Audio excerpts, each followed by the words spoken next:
नमस्कार सर्वांना, आपले स्वागत आहे आपल्या आवडत्या केडी जंगम या यूट्यूब चॅनेलमध्ये। आजच्या व्हिडिओमध्ये आज एक प्रश्न आलेला आहे की आपल्या घराचे किंवा वास्तूचे ब्रह्मस्थान मोकळे का असावे याबद्दलची माहिती सांगावी। वास्तुशास्त्रामध्ये आपल्या घराचे किंवा वास्तूचे ब्रह्मस्थान हे नेहमी मोकळे असावे, सुटसुटीत असावे असे सांगितले गेले आहे। तेथे कोणत्याही प्रकारची रचना किंवा बांधकाम नसावे हे देखील सांगितले गेले आहे। याचे कारण म्हणजे आपण सर्व सजीव व्यक्ती आहेत। आपण सर्व सजीव व्यक्तीचा मध्यभाग म्हणजे आपली पोटाची बेंबी आहे।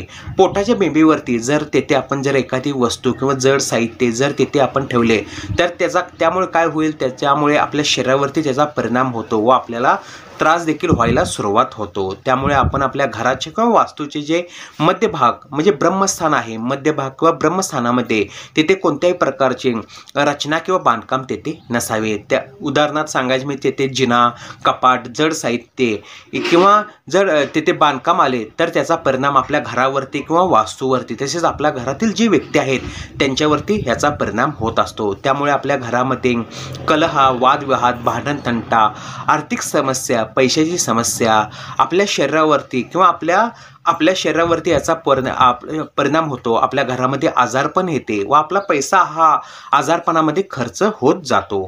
त्यामुळे आपण आपल्या घराचे किंवा वास्तूचे ब्रह्मस्थान हे नेहमी मोकळे किंवा सुटसुटीत असावे। तेथे कोणत्याही प्रकारची रचना किंवा बांधकाम येणार नाही याची आपण दक्षता किंवा काळजी घ्यावी।